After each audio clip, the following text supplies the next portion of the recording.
So ito na nga mga boss, no, na-scan na natin. So yung ilaw ay namamatay na. So hindi ko na lang pinakita, no, kasi isa lang cellphone natin. So walang screen recorder ang cellphone ko. Yan, i-on natin, start. Yun.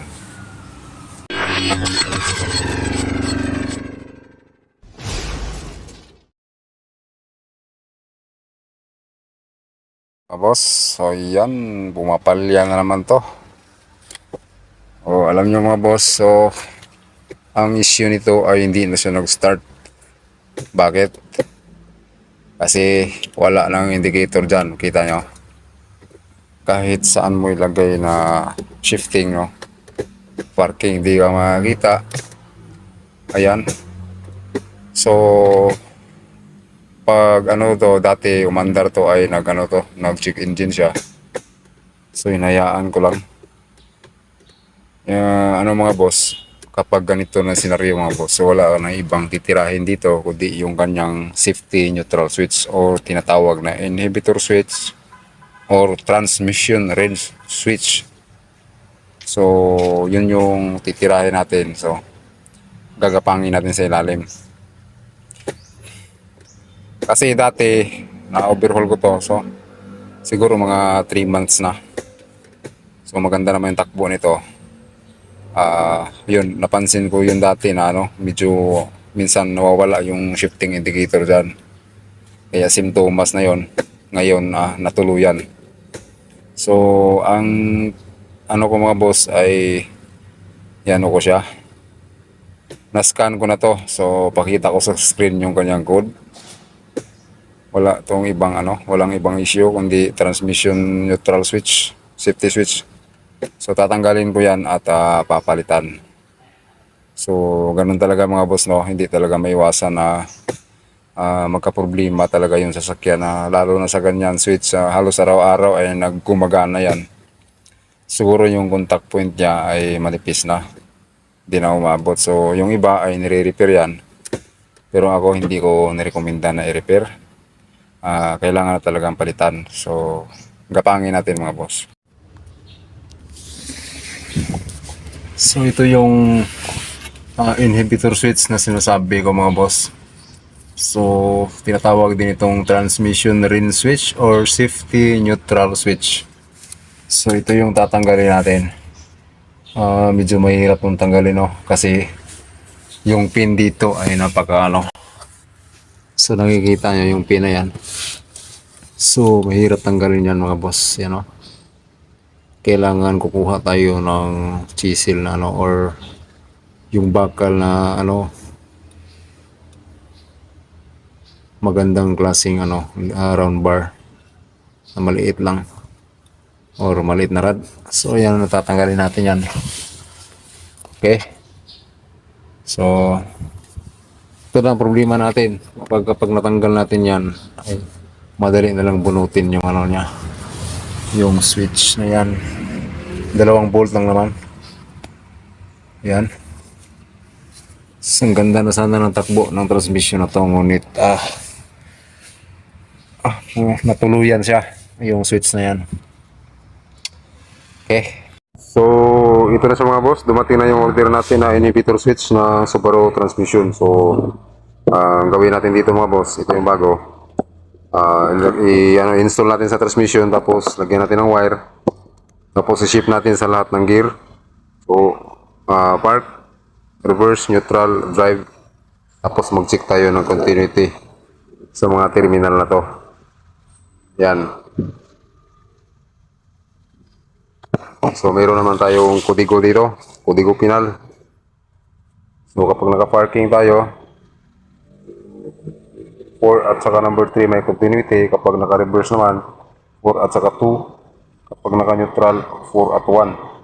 So kapag naka-drive ka mga boss, 4 at 8 yung may continuity.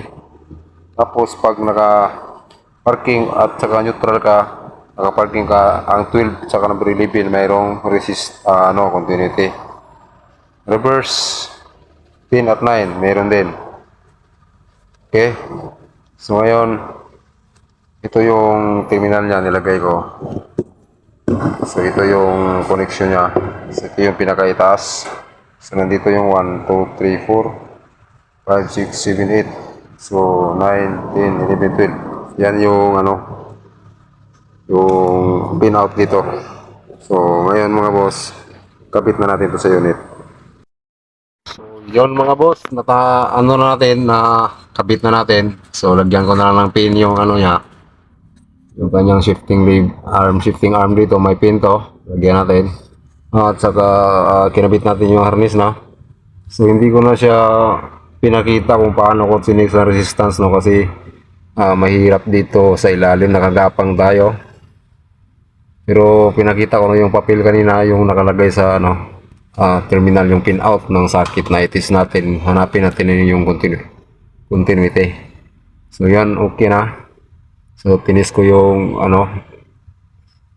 So mayroon na siyang indicator sa cluster gauge. So, sigurado ako mag-start na to. So doon tayo sa taas. Start natin. Gaway. Start ko bay. Tingnan yun kaya para pati. So, subukan natin mga boss. On. So, mayroon na siyang parking. Reverse tayo. Mayroon na neutral drive. So, mayroon na siyang manual mode. Start natin sa parking. Yun o. Hindi mabirya. So, yan mga boss, mayroon siyang check engine. So, ang gagawin natin dito, i-delete natin. Gamitan natin ng scanner. OBD scanner. So, yan, magka-check engine siya mga boss dahil ano, nasira yung dating inhibitor switch. So, ngayon, i-ano muna natin to, i-delete. Siyempre, ito na yung scanner natin mga boss. So, gamitan natin yung scanner. Scan tayo. Dito sa ilalim yung kanyang OBD2. Yun. 16 pin. Kabit natin. Siguruhin natin na naka-off yung ignition switch muna. Yan, naka-off yan. So, tapos, kabit natin ang ating scanner dito. Yan. Pagkatapos yan mga boss, ay on natin yung ignition switch.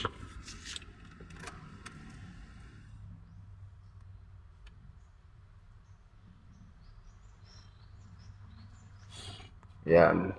So, ito na nga mga boss, no, na-scan na natin. So, yung ilaw ay namamatay na. So, hindi ko na pinakita, no. Kasi isa lang cellphone natin. So, walang screen recorder ang cellphone ko. Yan. I-on natin. Start. Yun. Yun mga boss. So, namatay na siya. Off natin. So, wala na siyang check engine.